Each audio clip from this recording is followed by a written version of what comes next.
I'll now call on stage Raffaele Boscaini from Masi Agricola.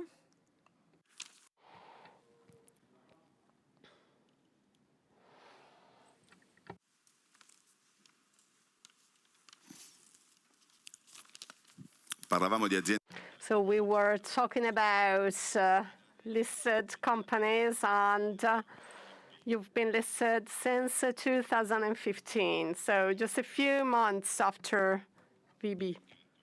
So what about the market? You are active on the premium sector, but things are changing, right? So what are your considerations about these months of change? Well, I've noticed that the brand is very strong. And what does this mean? That even during extremely difficult times, such as the year 2020, if you've built a strong brand, you will be able to keep your connections to the final consumer and the supply chain stakeholders, which have a sort of spring effect, because you bounce up immediately after activities recover. This is what has happened. Secondly, we were forced to question certain dogmas because off-trade and HoReCa have suffered a lot, and we had to find new ways to sell. So there are no exclusive off-trade and HoReCa products. We need to be more cross-sector and cross-channel. Our product is the protagonist of our activities. And after this has occurred, somebody called them contamination, this process contamination. So what you mean is, summing up what has been said today, you think that the strength lies in the brand, so maybe this deprives the channel of some of its strength. So if the brand is very strong,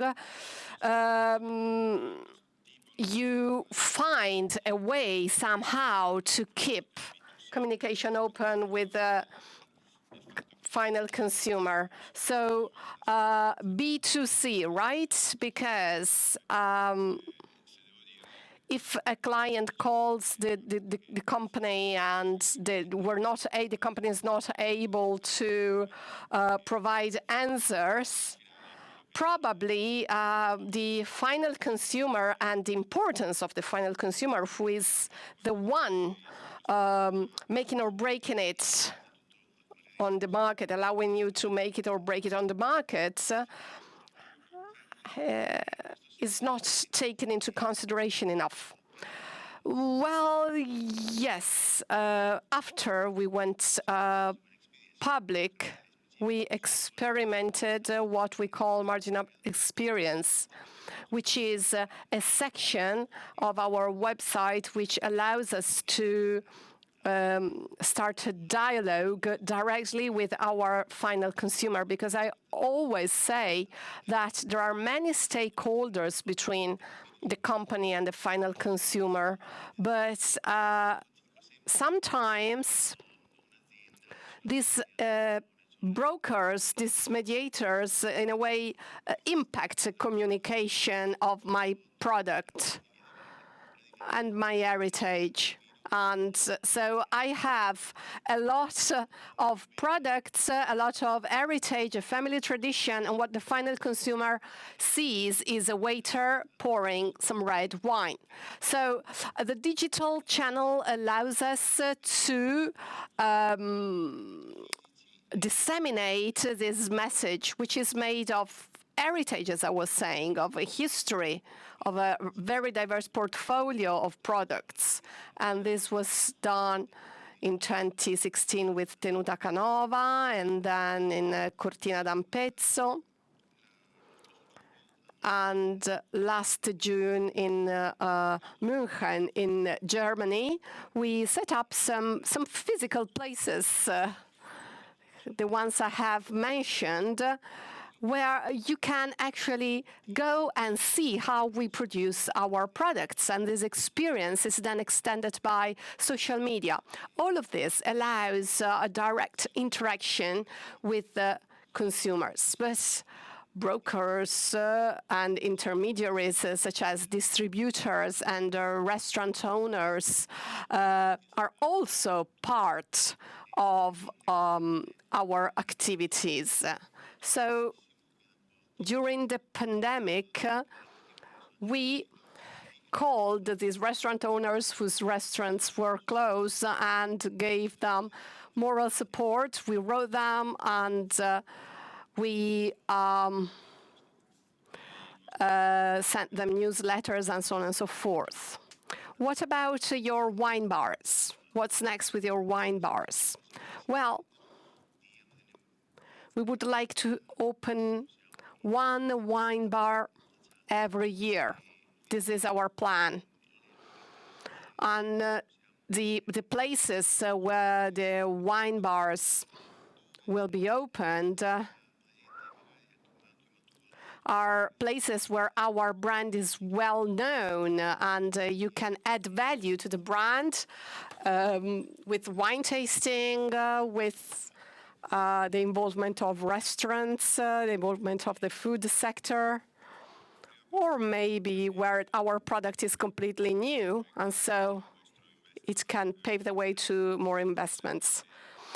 You were talking about your Investors Club. What is it?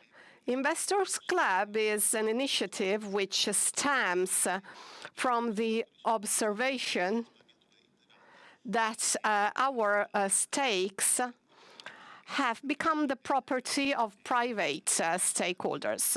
And this Investments Club is a way to involve our investors who are often wine lovers. They are often passionate about wine.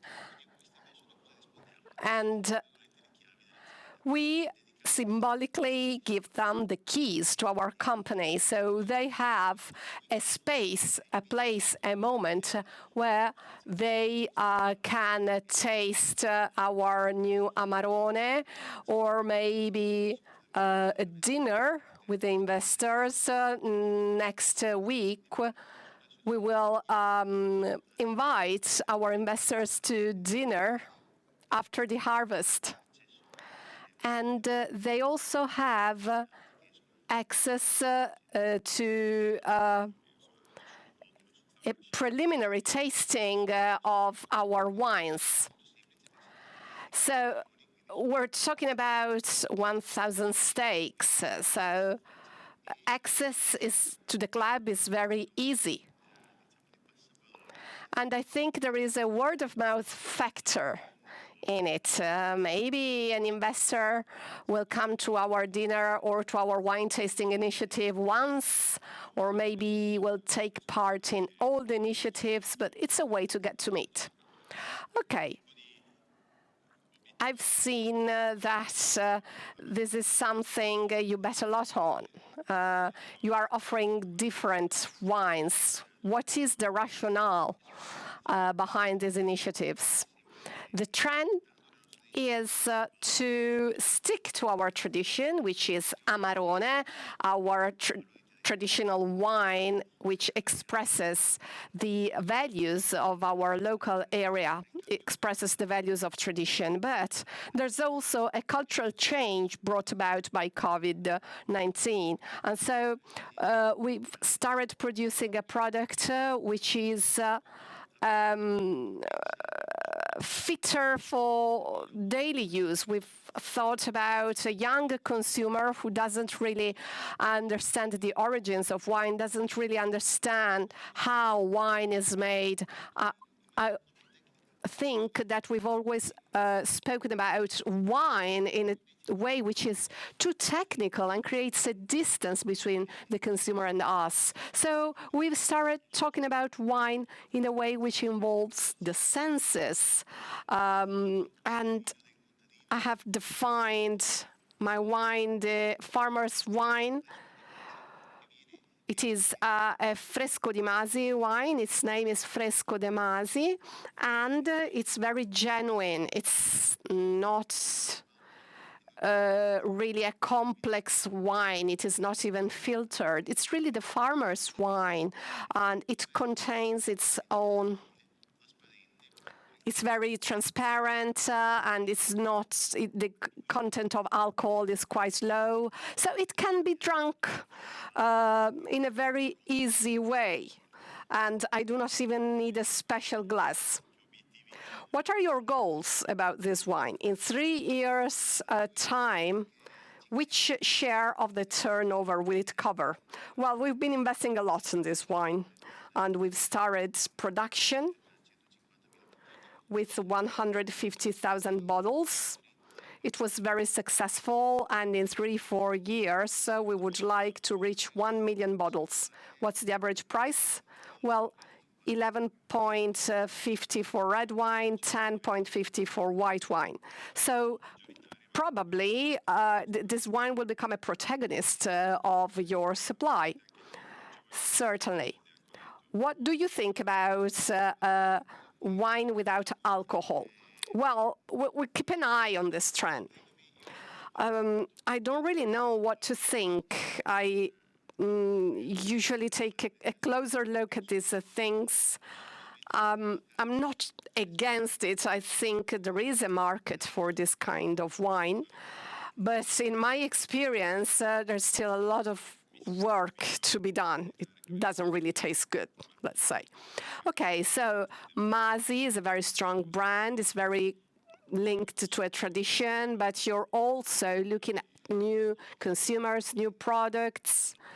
In the case of Fresco di Masi, which was designed for younger consumers who just want to drink the wine, they do not really want to understand it.